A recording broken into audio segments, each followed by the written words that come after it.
core stage 2 topping. So, like you said, we're getting very close. Absolutely, absolutely. That is exciting, So, can you tell us a little bit then about those upcoming milestones once we finish that propellant loading on all 4 tanks?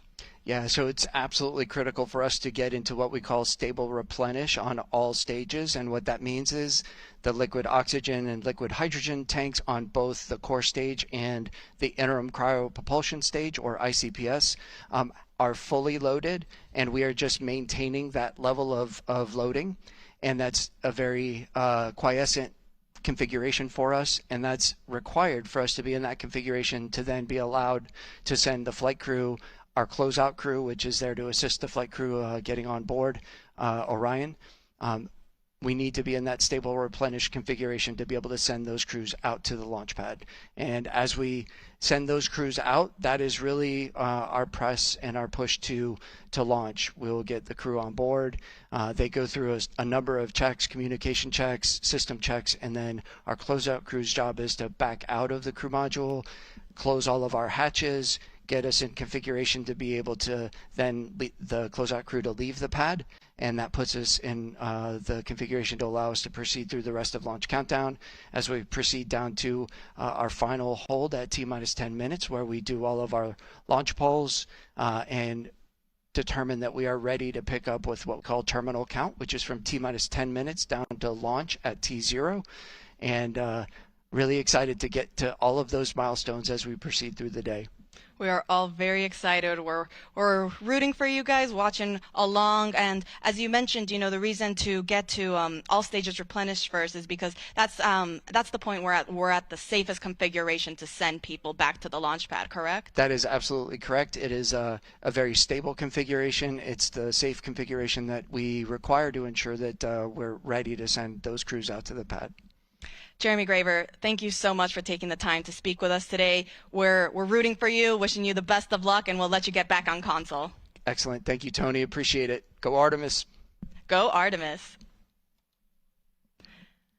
All right, and so just to quickly recap, we are now in our topping phase for liquid hydrogen on the core stage. We are still in fast fill on the liquid oxygen side for the core stage, and also fast fill for the upper stage liquid hydrogen tank. I'll report back once we have entered our topping phase for liquid oxygen on the core stage.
This is Artemis Launch Control. We are currently 7 hours and 47 minutes and counting from the opening of today's launch window for NASA's Artemis II mission. That launch window opens at 6:24 p.m. Eastern Time this evening. Now the teams do have a 2-hour launch window, so that means if we can't launch right at 6:24, that's okay. They still have an additional 2 hours in which they can attempt to launch. Now currently the Artemis launch team, which you see on your screen there, they are in the process of loading cryogenic or super cold liquid propellant onto the SLS or the Space Launch System rocket. The teams actually just reported that we have completed loading liquid hydrogen onto the core stage of the rocket. Now the core stage is the first stage of that SLS rocket. There's a great graphic representation of where we currently are in our tanking operations. So as you see, we are at 100% level for the liquid hydrogen tank on the core stage. So that means we are now, the teams are just going to be constantly replenishing that tank as some of that liquid starts boiling off into a gas due to the temperatures as it starts warming up. So teams will therefore replenish it constantly to maintain this 100% flight level. Now, as you can see, right above the hydrogen tank sits our liquid oxygen tank. That's currently 70% of the way filled. And then on our upper stage, or the interim cryogenic propulsion stage, this is the rocket stage that sits on top of the core stage. We are currently in our fast fill operations for liquid hydrogen on that upper stage. Teams have not started liquid oxygen for the upper stage. And that is totally normal. That is part of the countdown. We aren't scheduled to start our upper stage liquid oxygen loading operations until we start getting into, so we get much further into our loading operations for the liquid oxygen tank on the core stage. So again, we are now in replenish for the core stage liquid hydrogen tank, and we are in fast fill for the liquid oxygen tank on the core stage and the liquid hydrogen tank on the upper stage. Now, a quick recap on how the whole tanking loading process goes. Teams will first start with what is called chill down. So prior to us actually starting to load the super cold propellant onto the rocket, they will first chill down all of the systems and lines. This is done to make sure that it is able to receive these super cold temperatures. In order for hydrogen to be in a liquid state, it needs to be negative 423 degrees Fahrenheit. Oxygen in a liquid state is negative 297 degrees Fahrenheit. So very, very cold temperatures. And as such, we want to make sure that we are conditioning all of the systems to be able to receive those cryogenic temperatures so that we aren't shocking the hardware and we're not causing any potential damage unnecessarily. Now, following chill down, we will transition into what is called into slow fill on the core stage. Now, slow fill, as the name suggests, refers to slowly starting to feed that propellant onto the rocket. This officially marks the start of our propellant loading.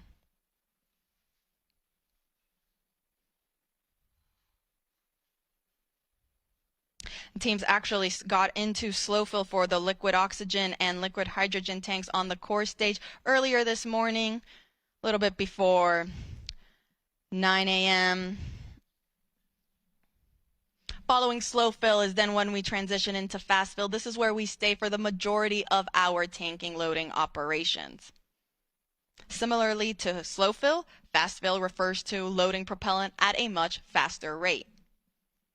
And that is currently where the liquid oxygen tank state is in. We are in fast fill for liquid oxygen tank on the core stage.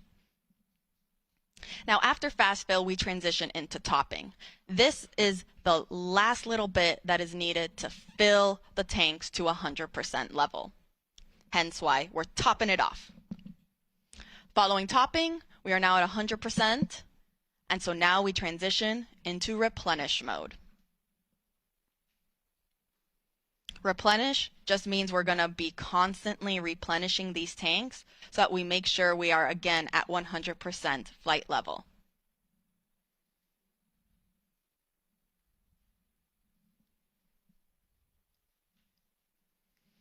Now you see on your screen there, we can see some venting coming off the rocket. This is totally expected as we begin our loading operations. Some of that liquid propellant starts warming up. It'll start to boil off and vent outside of the rocket. Hence why we see some of that gas getting expended from down underneath where the engines are at the bottom, and also a little bit at the top where the upper stage is located. So again, an expected condition.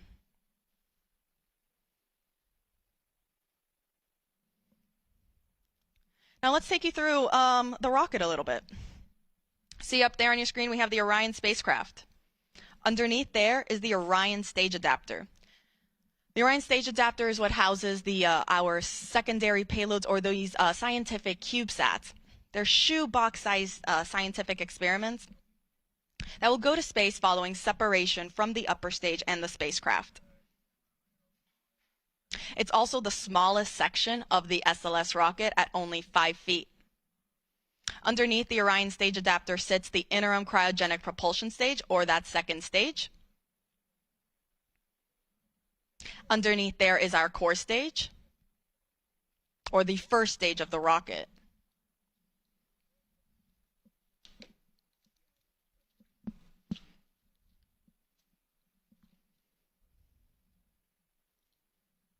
Now the core stage, it consists of the propellant tanks, the ducts, the valves, avionics, and it also houses the 4 RS-25 engines that are down there at the bottom. Next to the core stage, we have our 2 solid rocket boosters. Each is taller than the Statue of Liberty.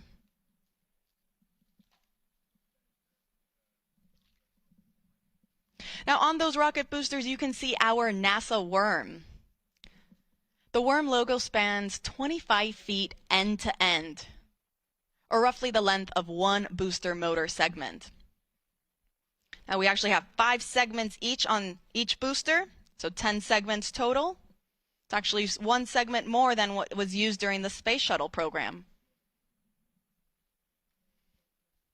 Now you should also be able to see some black and white markings around the rocket. Now these are used for imagery for the SLS engineering and support team that's based out at NASA's Marshall Space Flight Center in Huntsville, Alabama. They use this for imagery to track and guide the rocket after liftoff and during ascent. And it will also be used in their post-flight analysis.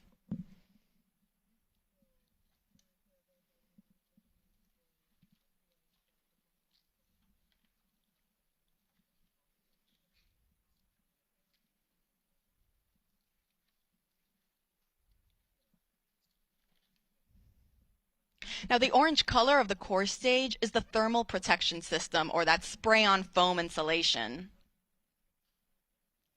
Now this provides the thermal protection for every part of the rocket.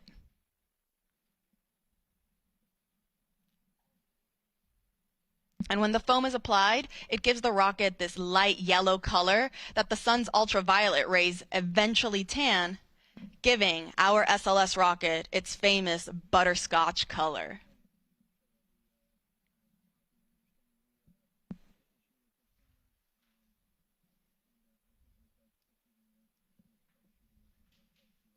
So again, to quickly recap, we are in replenish mode for the core stage liquid hydrogen tank. We are about 75% of the way filled on our liquid oxygen tank on the core stage. But we're still in fast fill. I'll let you know when we transition into topping for the core stage liquid oxygen tank. And then on the upper stage, teams are also in fast fill for liquid hydrogen. And they have not started the liquid oxygen operations on the upper stage yet. I'll make sure to report out all of these milestones as they're underway.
This is Artemis Launch Control. We are currently 7 hours and 30 minutes and counting from the opening of today's launch window for the Artemis II mission. That launch window opens at 6:24 p.m. Eastern Time, and teams do have a 2-hour launch window, which means that if we don't launch right at the beginning at 6:24, they do have an additional 2 hours in which they can attempt to launch. Our launch team is currently in Firing Room 1 at NASA's Kennedy Space Center in Florida and are in the process of loading cryogenic or super cold liquid propellant onto the SLS or the Space Launch System rocket.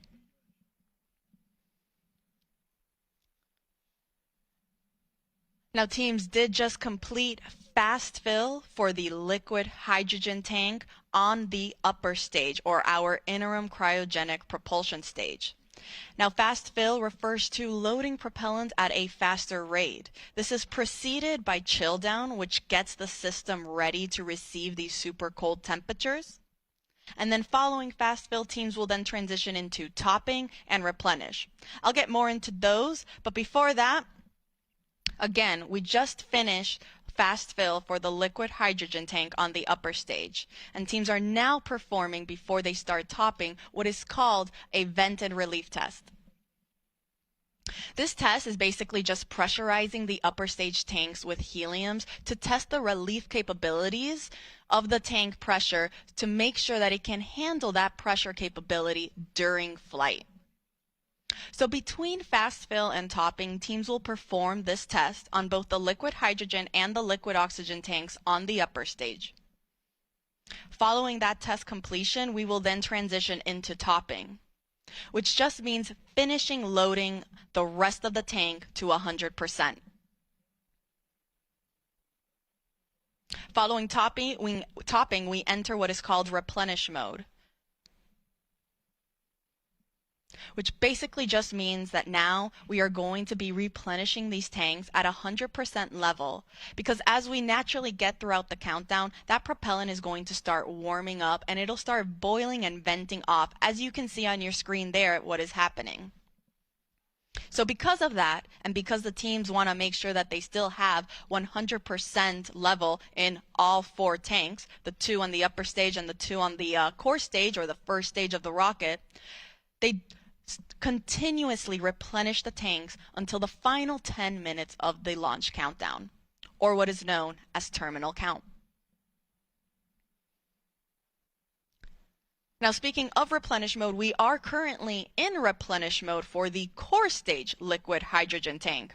So we were just talking about how we finished fast fill on the upper stage liquid hydrogen tank. We are also then in replenish mode for the core stage liquid hydrogen tank.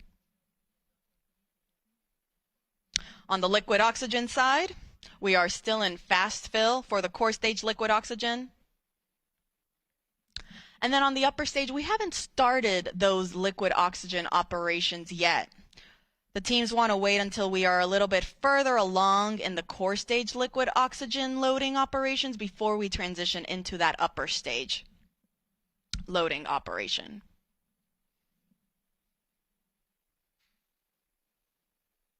Now, in total, the SLS and Orion rocket and Orion spacecraft are 322 feet tall. At liftoff, SLS produces 8.8 million pounds of thrust.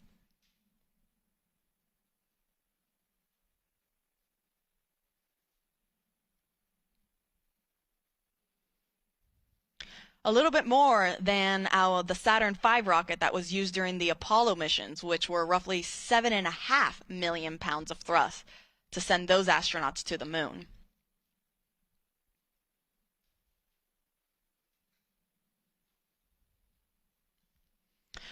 With our SLS rocket, though, you don't just have those liquid fuel tanks that are fueling the rocket, but you also have 2 solid rocket boosters that are attached on either side. You see there on your screen right there? They also help provide that extra push and that thrust right at liftoff.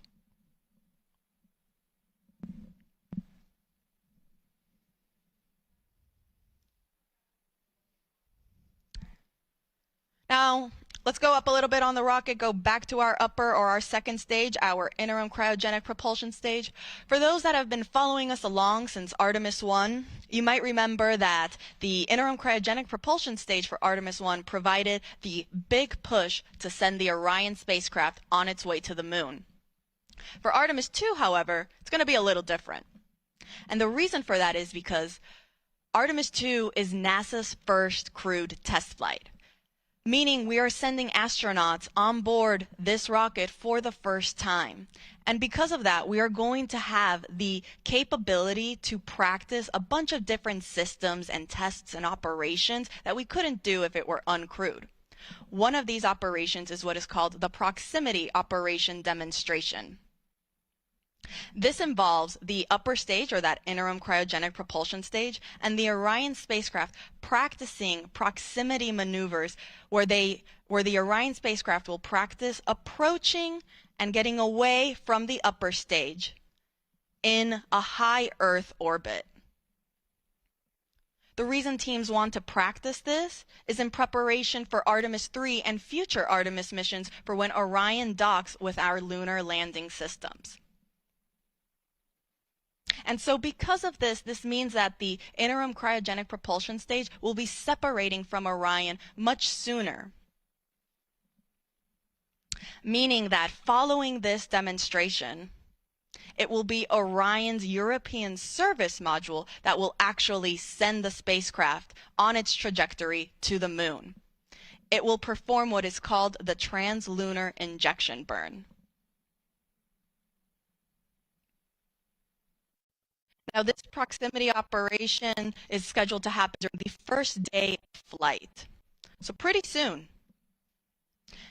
And NASA will be providing you with 24/7 live coverage, starting right now as we have been going through our propellant loading operations, and we will continue throughout the course of the entire mission, including all of the splashdown operations.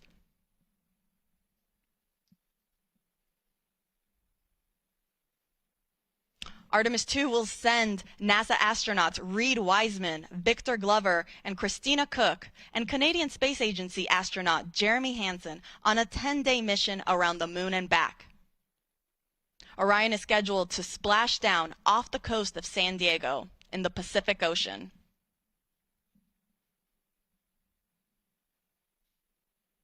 So to quickly recap, teams are in the process of performing a vent and relief test on the liquid hydrogen tank on the upper stage, following finishing their fast fill operations. Again, this test is to just test the tanks that they can handle the pressure that will be happening during this first day of flight. Following this test, we will then transition into our topping phase on the upper stage liquid hydrogen tank, and it'll then transition to replenish. On the core stage, meanwhile, we are still in fast fill for the liquid oxygen tank, and we are in replenish for liquid hydrogen. Now, this is a very big and important milestone to me because, again, for those that have been following us along, especially with Artemis II, during our fast fill operations on the core stage liquid hydrogen tank during wet dress rehearsal 1, that was our first test of this Artemis II moon rocket where we tested loading the propellants on board. Teams experienced the liquid hydrogen leaks shortly after getting into fast fill during that first test. They then performed a second wet dress rehearsal where they did not see any major leaks. Tanking loading operations went very smoothly, and it was a very successful test. And so it's great to see that throughout today's countdown for launch, there also weren't any significant issues or leaks reported during our liquid hydrogen loading phase on the core stage. So we are now in replenish mode for liquid hydrogen. We're about 84% of the way on the liquid oxygen tank. And we're also almost there on the upper stage for liquid hydrogen. Now I'll report out once liquid oxygen operations for the upper stage are also underway.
Welcome back. This is Artemis Launch Control. We are currently 7 hours and 9 minutes and counting from the opening of today's launch window for the Artemis II mission.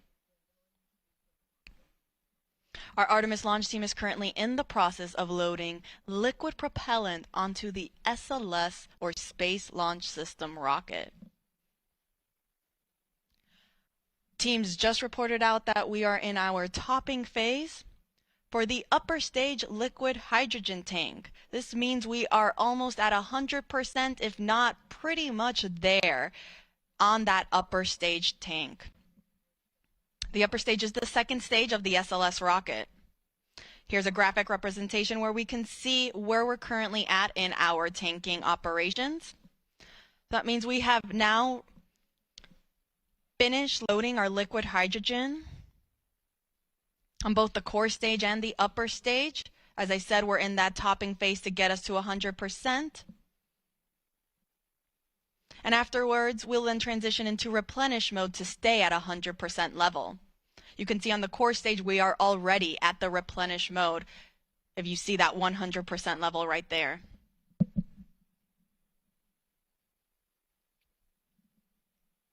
And we also just got confirmation that we are also in replenish for the upper stage liquid hydrogen tank. Now on the liquid oxygen side, we still have a little bit to go. We're almost there on the liquid oxygen tank for the core stage. You see roughly 92% of the way filled. And we haven't started our liquid oxygen propellant loading operations on the upper stage. Teams are getting ready to start chilling down that tank. Teams do this to make sure that all of the systems and lines are ready to receive these cryogenic temperatures. As you can see on your screen there, for hydrogen to stay in a liquid state, it must be negative 423 degrees Fahrenheit. Oxygen, meanwhile, is negative 297 degrees Fahrenheit. So these super cold temperatures, we want to make sure that the rocket is able to receive them without damaging any of the hardware on board.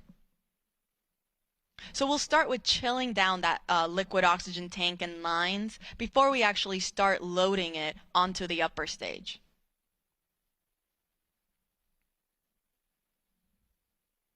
I'll report back once that step is underway.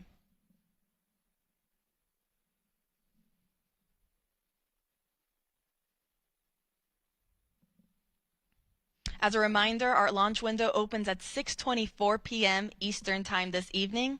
Teams do have a 2-hour launch window, so that means if we don't launch right at 6:24, that is okay. They still have additional opportunities throughout that 2-hour launch window. Now, NASA's providing 24/7 live coverage throughout this entire mission, beginning with our propellant loading operations that is currently underway. And as we continue our coverage this morning, we are also, and we continue monitoring all of our loading operations, we thank you for following us along. Part of our live coverage will, of course, include our launch this evening. That live launch coverage for Artemis II will continue right here at the beginning at approximately 12:50 p.m. Eastern Time. You can continue watching on our NASA's YouTube channel, as well as on NASA Plus and the other NASA social media channels. Again, we are providing 24/7 live coverage. So following launch, the show doesn't end there. We have a 10-day mission around the moon. And then following that, we're coming back home. And we will be covering all of those splashdown operations as well.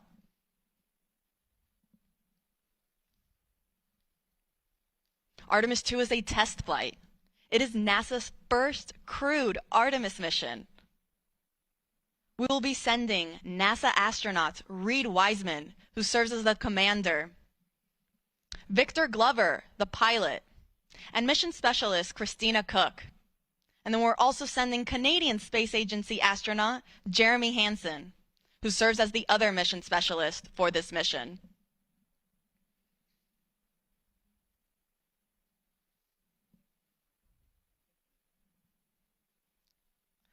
So to quickly recap, we are in replenish for both liquid hydrogen tanks on the core stage and the upper stage of our SLS or Space Launch System rocket. And we are getting very close to being almost all the way full on the liquid oxygen tank in the core stage.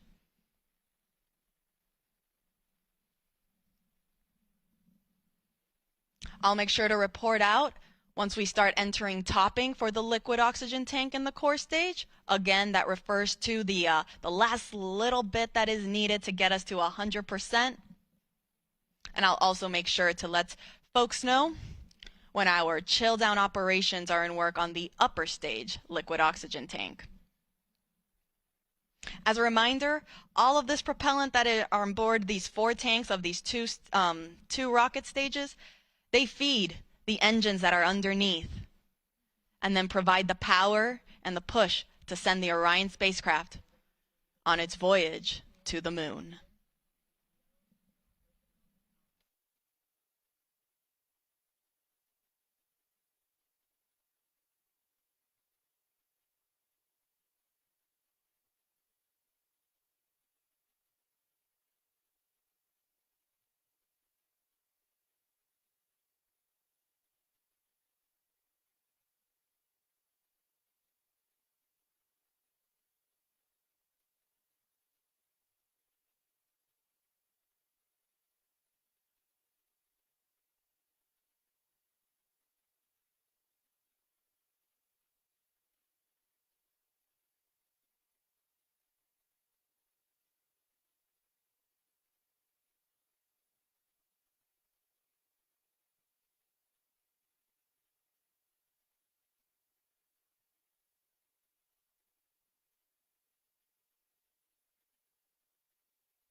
This is Artemis Launch Control. We are currently 6 hours and 49 minutes and counting from the opening of today's launch window for NASA's Artemis II mission.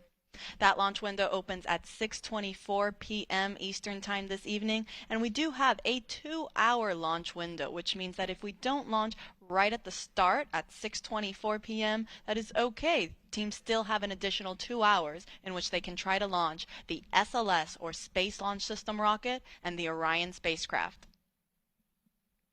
Now, the Artemis launch team is currently in the process of loading cryogenic or super cold liquid propellant onto the SLS rocket. We are currently in what is called replenish mode for our liquid hydrogen tanks on board the SLS core stage and the interim cryogenic propulsion stage. These are the two stages on the SLS rocket.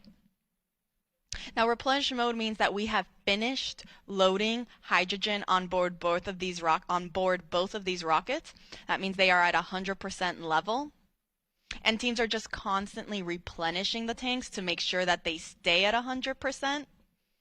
Since, as throughout the countdown, that liquid propellant will start boiling off as it starts warming up, and it will then be vented out and released from the rocket, which you can see there on your screen.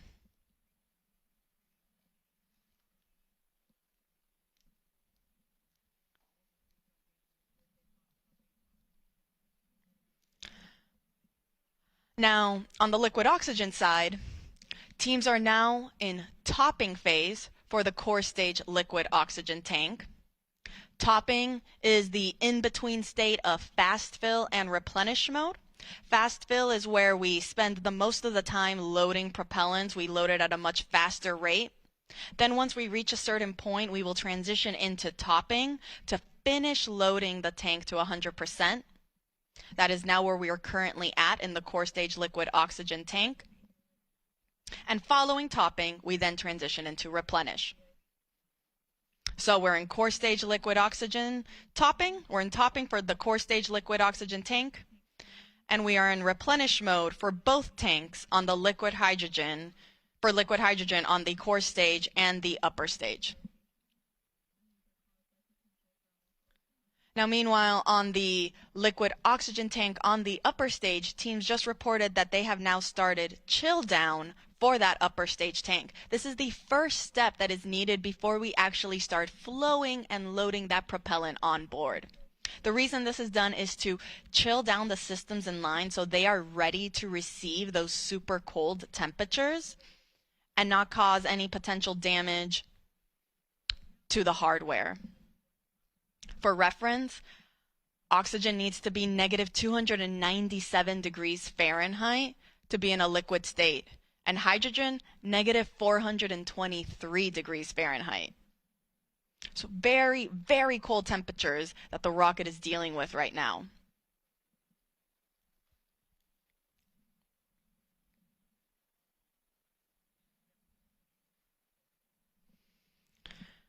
Now again, we are underway for the Artemis II mission. This is the second Artemis mission in NASA's Artemis program. Artemis I was an uncrewed test flight. Artemis II will be the first crewed test flight. This will be the first time we send astronauts on board our Orion spacecraft. We'll be sending our commander Reid Wiseman, our pilot Victor Glover, and mission specialists Christina Koch and Jeremy Hansen on a 10-day mission around the moon. Now, from the rocket side, there aren't that many changes from Artemis I to Artemis II. Most of the major sections of SLS really remain unchanged. Some of the differences are more in the details to really just provide our astronauts with a better ride in space. Some of those include some optical targets that are now on the upper stage as visual cues during the proximity operation demonstration. This will be a test for the astronauts to practice maneuvering Orion and practice approaching the upper stage while it's in a high Earth orbit. Another improvement for SLS was an improved navigation system. Also, communications capability between the ground stations and the U.S. Space Force Space Launch Delta 45, which controls the eastern range. That is responsible for kind of helping dictate when we are allowed to launch here off the Space Coast in Florida.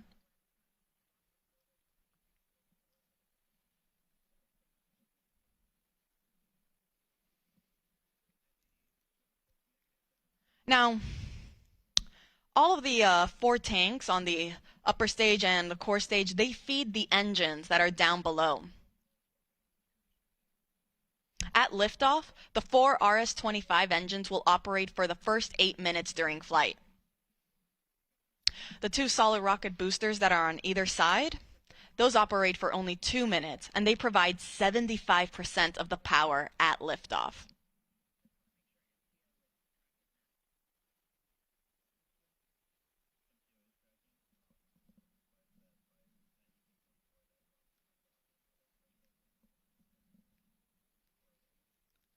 So to quickly recap, we are in replenish for our both liquid hydrogen tanks. We entered topping for the liquid oxygen tank on the core stage. That means very, very soon we'll be in replenish mode for that tank as well. And we are in our chill down operations for the liquid oxygen tank on the upper stage. Pretty soon we will be entering fast fill. I'll report out when that is underway.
This is Artemis Launch Control. We are currently 6 hours and 38 minutes and counting from the opening of today's launch window for the Artemis II mission.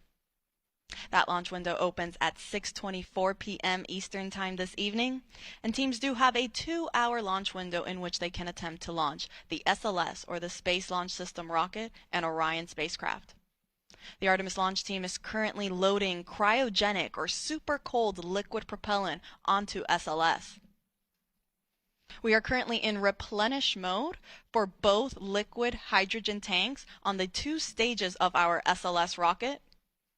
We're still in our topping phase on the core stage liquid oxygen tank. That means we're just finishing it up. You can see there it looks almost all the way full. And following that, it will enter into what is also into its replenish mode as well. The liquid oxygen tank on the upper stage, meanwhile, is now in fast fill. So that means all 4 tanks are now receiving propellant.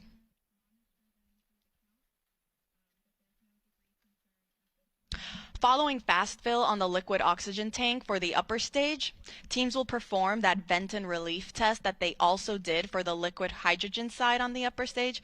This test is again just to test the relief capabilities to make sure that the upper stage can handle the pressure that will be introduced at liftoff and during launch.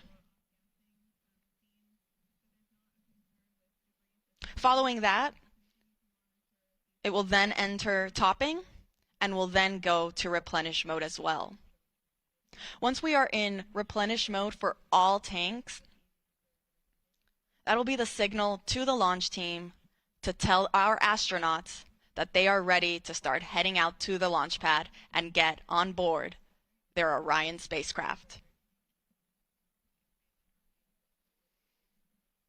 Now, Artemis II is a test flight, and it is NASA's first Artemis crewed mission.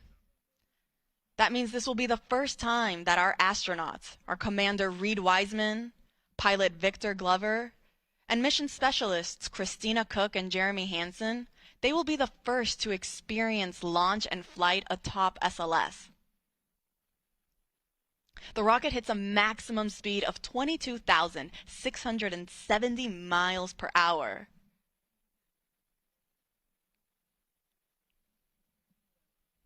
And our astronauts will get to experience the entire ride.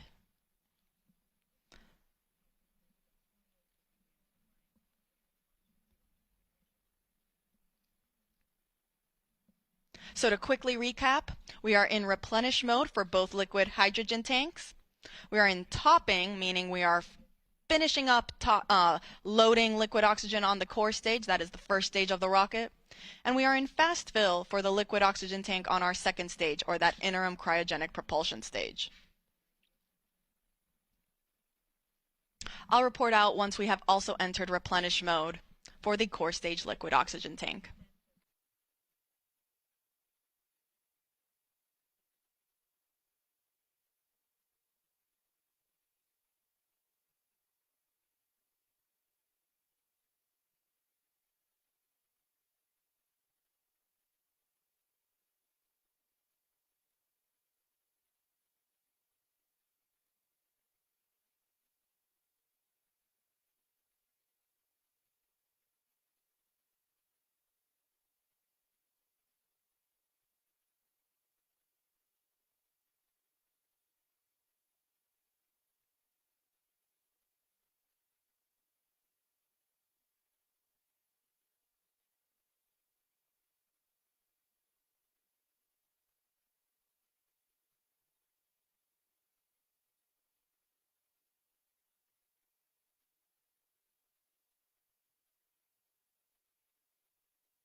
This is Artemis Launch Control. We are currently 6 hours and 22 minutes and counting from the opening of today's launch window for the Artemis II mission. The launch team is currently in the process of loading cryogenic or super cold liquid propellant onto the SLS, or the Space Launch System rocket. We're currently in replenish mode for both liquid hydrogen tanks on both the first stage and the second stage of the rocket. And then on the liquid oxygen side, we are in fast fill for the liquid oxygen tank on the upper stage. And then we are getting ready to get into our replenish mode for the liquid oxygen tank on the core stage. We are still in that topping phase, finishing loading the propellant tank to 100%, at which point then teams will transition into replenish mode as well, which just means that we are going to constantly be replenishing these tanks at 100% level. Now today's launch window opens at 6:24 p.m. Teams do have a 2-hour launch window, which means if we don't launch right on time, they do have an additional 2 hours in which they can attempt to launch. For those of you just joining us, NASA will be providing 24/7 live coverage of this entire mission, starting with our propellant loading operations that are currently underway. Thank you so much for everyone that's been following along. Our live launch coverage of Artemis II will continue right here, beginning at approximately 12:50 p.m.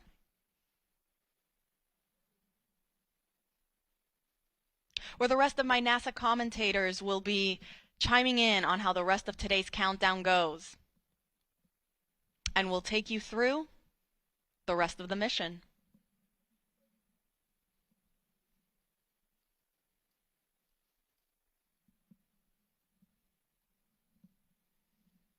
Now, Artemis II is a test flight. It will be the first mission that sends astronauts on board SLS and Orion. You can see a photo on your screen there of our Artemis II crew. We have our commander, Reid Wiseman, on the right-hand side. Then we have our 2 mission specialists in the middle, Christina, Koch, and then Canadian Space Agency astronaut Jeremy Hansen. All the way on the left is our pilot, Victor Glover. All 4 of them woke up not too long ago at around 9:25 a.m. this morning. Not a terrible wake-up call. In that time, they've been getting ready, having breakfast, getting some briefings. And they'll get one more briefing. It's the flight crew weather brief, where they'll get a status on where we are in the countdown, what the current forecast looks like. Following that brief, they will then start their suit-up operations before they go out to the launch pad and board their spacecraft.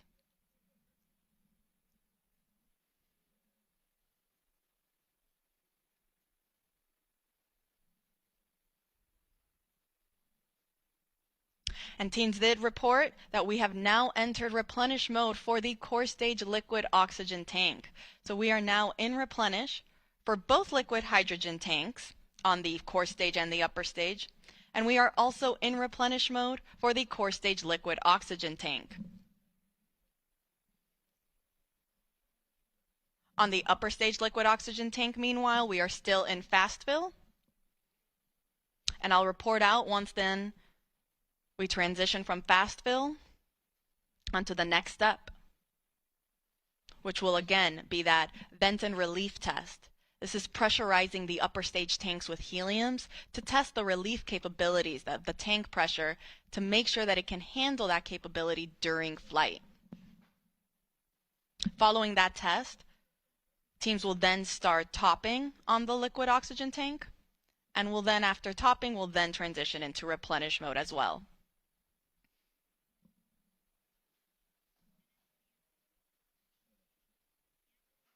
I'll report out when that's underway.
This is Artemis Launch Control. We are currently 6 hours and 8 minutes and counting from the opening of today's launch window for the Artemis II mission. Now the launch window opens at 6:24 p.m. Eastern Time this evening, and teams do have a 2-hour launch window, which means that they have 2 hours in which they can try to launch the SLS, or the Space Launch System rocket, and Orion spacecraft that will send NASA astronauts Reid Wiseman, Victor Glover, Christina Koch, and Canadian Space Agency astronaut Jeremy Hansen on a 10-day mission around the moon and back. Now, the launch team is currently in the process of loading cryogenic or super cold liquid propellant onto the SLS rocket. The propellants that are used to power SLS are liquid hydrogen and liquid oxygen. We are currently in our replenish phase for both liquid hydrogen tanks on the two stages of the rocket. That is both the core stage and the interim cryogenic propulsion stage. Replenish mode just basically means that now these tanks are at 100% level, and teams are going to constantly be replenishing them as they start to warm up and boil off. You can see some of that gas that's being vented off the rocket there. That's normal. Teams totally expect to see that. And because of that, we have then a replenish valve to constantly be replenishing the tank with that liquid propellant, so we make sure that we are 100% level and we're not losing any propellants in the tank. The reason that you see some of that venting happening is because as we get throughout the countdown and the temperatures start to rise, that liquid propellant will become a gas, and so it'll start boiling off and then it'll vent outside the rocket. Hence the need for a replenish valve. So we are in replenish for both liquid hydrogen tanks. We are also in replenish for the core stage liquid oxygen tank. And we are in fast fill for the upper stage, or that interim cryogenic propulsion stage, liquid oxygen tank. Now, fast fill is the main portion of our propellant loading operations, where teams are actively loading that propellant at a much faster rate. Now, following fast fill, teams transition into what is called topping. As the name suggests, it just means to top off the tanks. And then following topping, we enter what is replenish. So once we are at replenish for the liquid oxygen tank on the interim cryogenic propulsion stage, we're going to enter what is called all stages in replenish. This means that all 4 tanks on the SLS rocket are fully fueled, and our astronauts are ready then to go and head out to the launch pad when they get the go from our launch director, Charlie Blackwell Thompson.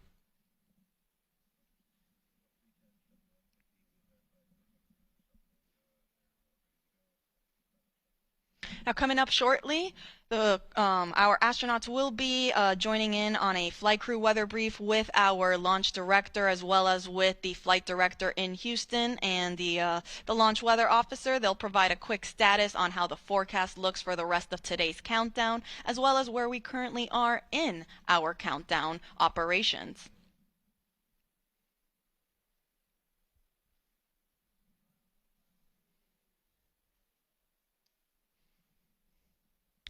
A little earlier, the launch weather officer did let our launch director know that we might get some showers in about 2 hours. However, there is no lightning threat, and they will plan on discussing this again during the flight crew weather brief.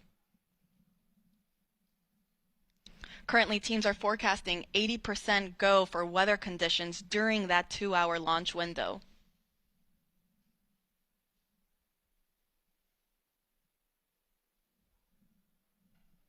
So again, to quickly recap, we are in replenish mode for both liquid hydrogen tanks.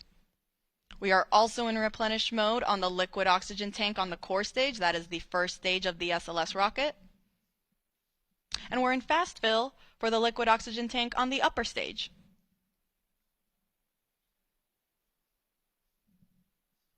I'll report out when we have transitions from fast fill and onto topping.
Artemis-2 launch, a test flight that will bring humans back around the moon for the first time in over 50 years. I'm correspondent for Launch Day, and for the next 6 to 8 hours, we'll keep you company during this momentous event. If you're watching with us on YouTube, please chime in on that chat and let us know where you're watching from. Just to let you know, here is our plan for today. Every 30 minutes or so, I'll jump in to share where we are in the countdown, what NASA is doing, and why it matters. AP is on the ground bringing you live coverage. You'll be able to see live views from Kennedy Space Center in Florida, watch parties around the country, and we'll be joined by guests who can help make sense of this historic moment. And for my fellow space fans in the chat, we've got some trivia to test your knowledge, plus a little SLS Lego building along the way. Good luck to me. A quick word about timing. NASA's current April opportunities to blast off what is called launch windows extends from April 1 to April 6. Each day has a 2-hour opening to set off, and today's launch window is from 6:24 p.m. ET to 8:24 p.m. ET. The exact timing and moment of that launch, when the astronauts launch, is dependent on weather or any technical issues that might come up. It is completely normal and expected for NASA to pause the countdown clock, what is called a hold, and attempt later in the same launch window. Now, if NASA decides to call off the launch for the day, that is called a scrub. This can happen if the rocket is fueled and NASA decides the weather is too iffy or a technical issue comes up that needs more time for fixing, in which case they will likely try again 48 hours later. NASA's top priority is crew safety, so holds and scrubs are par for the course. All right, and now we want to give you a sense of what the energy is like in Cape Canaveral. Calling in live from Florida's Kennedy Space Center to catch us up on what's in store for the Artemis II test flight around the moon is AP's longtime space reporter, Marcia Dunn. Marcia, go. This is Marcia Dunn of the AP. I'm standing atop the AP building here at Kennedy Space Center. It's less than 6 hours before liftoff of NASA's return of astronauts to the moon. You can see the rocket right over there, over my shoulder. But we have got 750 journalists here today. It is electric. It's a little cloudy right now. The winds are picking up, but NASA's promising favorable conditions by evening lunchtime. You know, this will be my 124th astronaut launch in person, and it is probably far better than some of the highlights of my past. John Glenn's return to orbit on Space Shuttle Discovery in 1998. That was phenomenal. The last shuttle flight in 2011. SpaceX's returning astronauts to orbit from U.S. soil in 2020, but flying to the moon, that is really incredible. And, you know, this is just a marvel to behold. The Artemis program, follow on to Apollo, got retooled in the last couple of weeks. NASA's new administrator wanted to hurry it up, be more like Apollo, in other words. And so next year, following this mission, there'll be some practice docking in orbit around Earth, sort of a rehearsal for the big mission, which will be the first astronauts landing on the moon during Artemis in 2028. This time they're targeting the South Polar region, so all new territory for NASA. On this flight, though, it's nearly 10 days. They're flying to the moon, going around the back, hanging a U-turn, heading straight home. No landing, no orbiting. It's just to make sure that this Orion capsule, everything is working fine, the life support's good, and it's just going to be an incredible, incredible mission. Back to you, Kyle. Thank you, Marcia. Coming up, the crew is suiting up. I just have to say, on the YouTube chat, there are a lot of Marcia Dunn fans, so that's exciting to hear. But we're going to take a quick break and give you guys a look at the rocket again. But before we take that break, here is your first trivia question of the day. And if you're on the AP YouTube chat, you can play along, okay? Here's the question. How long has it been since astronauts last went to the moon? Chat, what do you think? I mean, does anyone remember? Is there someone in the chat who happened to watch live still? Do you have relatives who remember watching this in person? Question, answers, what are people thinking? Okay, no, yeah, yes, hopefully no April Fool's launch today. Absolutely, we're fingers crossed. All right, the answer, how long has it been since astronauts last went to the moon? It is 53 years. That's right, folks. Apollo 17 was NASA's final Apollo mission to land on the moon in 1972. All right, that is us for now. We're going to bring you back a view of Launchpad, and we'll return in about 25 minutes. See you soon.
crew.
Welcome back to the AP live stream of NASA's historic launch back to the moon. Soon, the Artemis II flight crew should be suiting up in their iconic orange suits. Now, most of us have only seen astronauts go to low Earth orbit, the zone where the International Space Station circles Earth about 250 miles up. Artemis II will change that.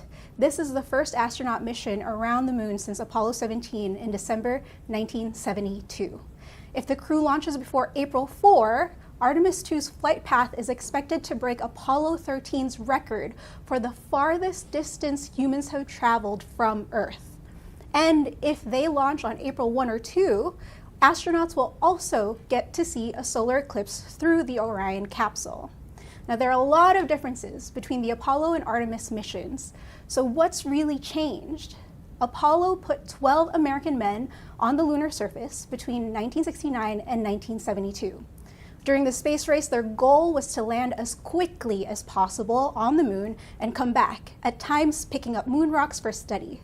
So a lot of the Apollo missions were focused on the equator of the moon. The major difference with Artemis now is that NASA wants to stay. It wants to build a long-term presence on the moon with future Artemis missions, including plans for a permanent lunar base. Compared to Apollo, which focused more on the lunar equator, the Artemis II crew will be seeking a wider view of the moon. So their approach will actually make the moon look about as big as a basketball held at arm's length. This will give them a glimpse of the lunar poles to see if there is frozen water. They will also have a nice look at what will be a well-lit far side of the moon. Artemis II is also a life support test in deep space.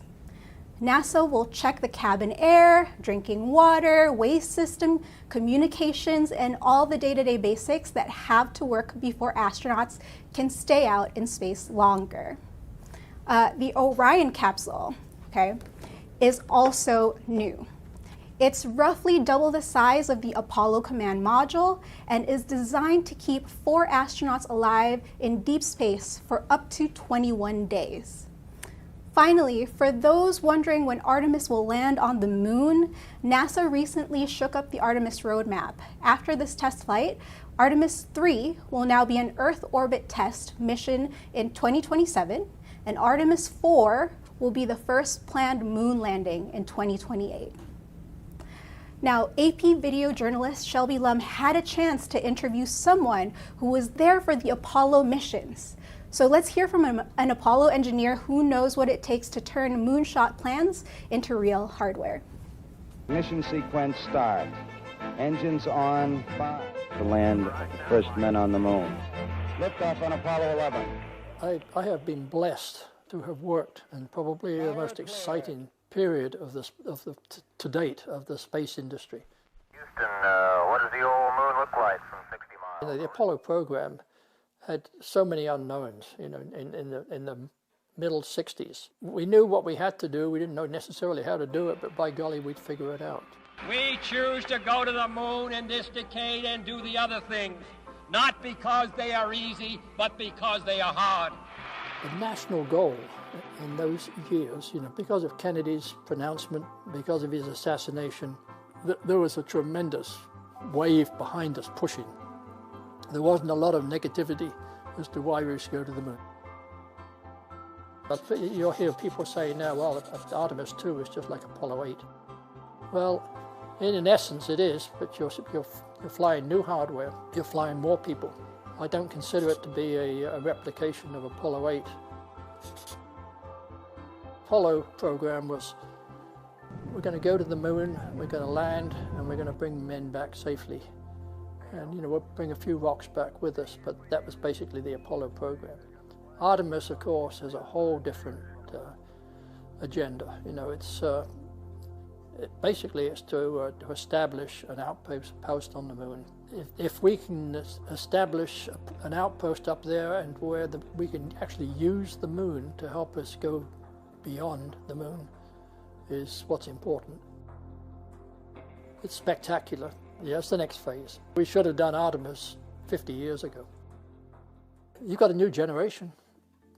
In fact, we've gone through, I don't know how many generations, 4 generations since Apollo 8.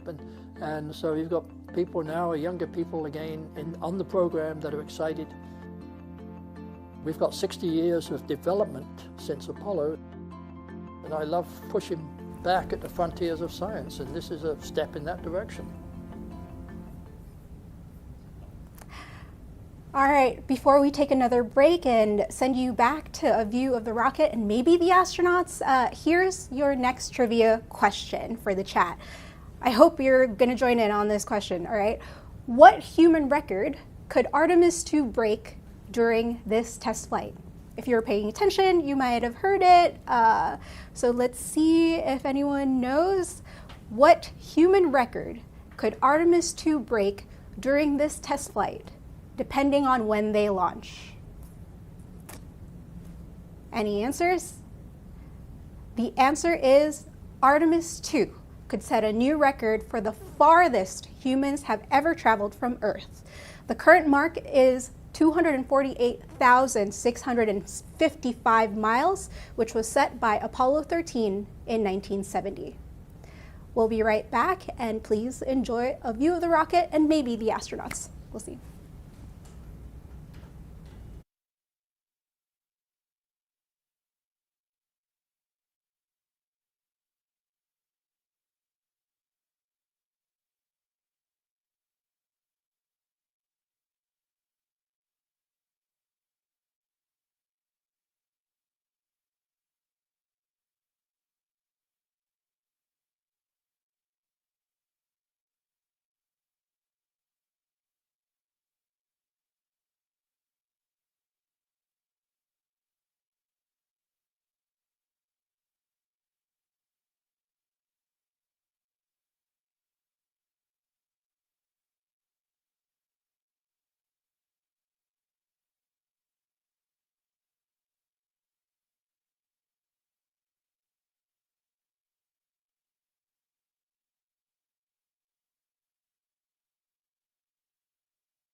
when you guys get a chance to take me off, I'll just move my camera somewhere where people can't cross.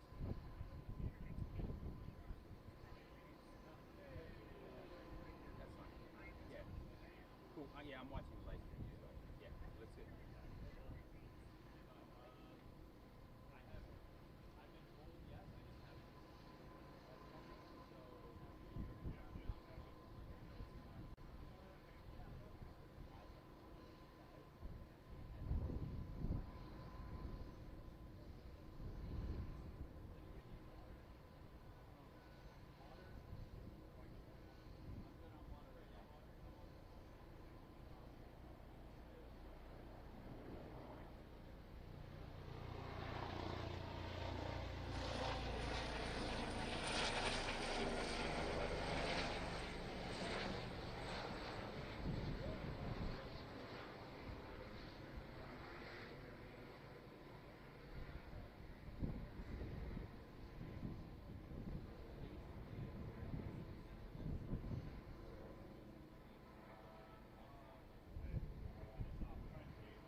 All right, folks, welcome back to the AP live stream of NASA's Artemis II launch. A little weather update for today. The launch area's weather forecast shows an 80% chance of favorable weather conditions with cloud coverage and potential for high winds on the ground as the primary weather concerns. We'll let you know if anything changes throughout the stream. In the meantime, joining me now to unpack a little bit about the importance of this mission and some fun facts about the SLS rocket is the American Museum of Natural History's Kate Schmidt. Welcome, Kate. Hi, thanks for having me. I'm so glad that you're here to join me. So right now on the screen, everyone should be able to see the astronauts suiting up. You're seeing Commander Reid Wiseman, Victor Glover, who's the pilot, Christina Koch, the mission specialist, and Canadian astronaut Jeremy Hansen, who's also a mission specialist. Kate, what do you know about their orange suits? So these orange suits, every astronaut suit is especially designed for that particular astronaut. So they take very detailed measurements of their bodies, and each suit is specially fitted to that astronaut. Something kind of interesting about these suits is the fact that they're orange, and that is because when these astronauts come back and splash down into the ocean, orange is just easier to see. Okay. So they'll be visible. Yeah, it's also, I mean, that's important in space too, right? Yeah. If, like, anything happens, like, there's something too that I found out about the suits. So, like, the special blue visible parts of the suit, stripes, like the V and everything, that they're actually meant to be something that, like, emergency folks can, like, grab onto in case of, like, something serious, yes. Right? So they have all types of, like, Velcro on them as well to be able to stick things to. They have handles on, so even other astronauts, as they're floating around, can grab onto things. Wow. They are very particularly designed. Yeah, so super functional for space. I wanted to talk to you a little bit about the SLS rocket. Yeah. So what can you share with our audience about this? So the SLS rocket, SLS stands for the Space Launch System. This rocket will be one of the highest thrust rockets ever launched. And so you can really see the design of the rocket, the two white parts of the rocket on the side. These two, yeah. Yeah, those are called the solid rocket boosters, and this is a key difference between the SLS and the Saturn V, which launched the Apollo missions back in the 60s and 70s. That's the first stage of the rocket, and then the large orange body, this part here, that core middle part makes up most of the rocket. That's where your liquid fuel is, and your later stages that are eventually going to push the Orion space capsule into that lunar trajectory. Okay, yeah. So, like, they're actually, the astronauts will be sitting right here at the very top. Yes. Most of a rocket is meant to just get the rocket off of planet Earth. Because our gravity is that strong. Yes. So actually the astronauts are occupying just a very tiny portion up at the tippy top. Cool. I wanted to ask you also, because obviously this is the first time in over 50 years that we're going to head back to the moon and take a trip around it. I think a lot of folks are familiar with the Apollo missions. Some may have even been lucky enough to see it and, you know, on their TVs. Many of us are more familiar with the Tom Hanks movie, of course. So tell me, what is a little bit of the difference between the Apollo missions and the Artemis missions? Yes, so the biggest difference between Apollo and Artemis is the length of time we're aiming to stay on the moon. Okay. Apollo missions, the max amount of time people stayed on the moon was about 75 hours. Wow. And they had to take all of their equipment with them in that one go, which is why the Saturn V could deliver a heavier payload than the Space Launch System. Yeah, so this is just a little look at the Artemis Orion capsule and then the Apollo capsule here. Yeah, so you can clearly see, like, the Orion capsule, it has more space. There's more space for the crew to actually be in the capsule. They can move around more. It can carry actually more people than the Apollo mission could, with the goal being a sustained human presence on the moon. And truly the goal from there is sending people to Mars. No longer are we just aiming for the moon, we are using the moon as a kind of little laboratory and literal launching point for future missions to Mars. So speaking of Mars, you teach a lot of kids Yeah. at the American Museum of Natural History. What are they saying about Artemis? So kids are so funny because they're like, we're going to the moon, we've already been there. What about Mars? So they're very excited about the Artemis missions. They've been here. This is their Apollo, right? But they are putting it in the context of going to Mars. Okay. I also think kids, and a lot of people today, still kind of have this idea that space travel is easy and commonplace because we hear about astronauts going to the ISS all the time. But this is the first time kids are really understanding that this is a hard thing to do, and there's a lot that can go wrong. There's a lot of people involved. You know, this is a global endeavor. And they're starting to understand the importance of it through that hardship. That is amazing. Kate, I think that is the time that we have today. Right. But before we go on a little break, here's your next trivia question. Kate, you probably know the answer to this. So you might give hints to our YouTube audience, but do not answer, please. Okay. Okay, so here is your question for the trivia break. What is the total number of humans that have ever walked on the surface of the moon? I'll ask that one more time. What is the total number of humans that have ever walked on the surface of the moon? I mean, what would your students say? Like, Oh, they'd be like 500. 500. They'd be like, we've been there so many times. Yeah. So it's not that. They'll tell you that. I think there's also quite a few people who might imagine the answer is like smaller than you would think. Yeah. You know, I mean, there were quite a number of Apollo missions. A few of them were just around the moon, and then just a handful were like going on the actual lunar surface, right? Right. Yeah. So there were 17 Apollo missions, but think about how many people were actually on the moon. Okay, so what is the total number of humans that have ever walked on the surface of the moon? The answer is 12 people. So 24 astronauts have traveled from Earth to the moon, but only 12 have actually walked on the surface. All right, folks, that is our time for now. We're going to send you back to take a look at the rocket and maybe another view of the astronauts. So we'll be back soon.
folks, the Astrovan is on the way to the launch pad.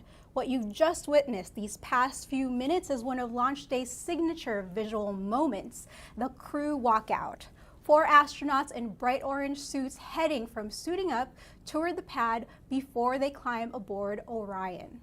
First of all, YouTube chat, who is your favorite astronaut ever? Tell us in the chat and why you love them. We'd love to hear it. In the meantime, I'd love to talk a little bit about the Artemis II flight crew. You guys have probably heard their name multiple times, but let's talk about some of their achievements, right? First up is Commander Reid Wiseman. He is a 27-year Navy veteran. On his first space mission, he spent 165 days aboard the International Space Station, where his crew carried out more than 300 scientific experiments and logged a record of 82 hours of research in one single week. Up next, you would have noticed also pilot Victor Glover. He is a naval aviator, test pilot, and veteran of 24 combat missions. He piloted an early SpaceX crew to the International Space Station and became the first Black astronaut to live aboard the space station for an extended mission. It's really exciting to see them suit up and now head to the launch pad. All right. Then we have mission specialist Christina Koch, who spent 328 consecutive days in space, the longest single space flight by a woman.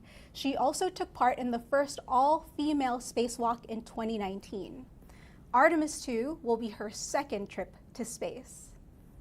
And finally, last but not least, there's mission specialist Jeremy Hansen, who is a Canadian astronaut. He earned his glider pilot wings at 16 before he could legally drive. He is also set to become the first Canadian to fly around the moon. Now, I don't know if you guys have been following NASA's Instagram, but they just did that whole meme recently of, you know, what were you like in the 90s, and it was super cute. So I highly recommend checking that out. It's actually pretty inspiring. Now, I want to throw to a little video that we created. These folks have a lot of experience and scientific research behind them. So let's take a look at the training it takes to go back to the moon. We are at the Johnson Space Center. This building is called the Mission Training Center.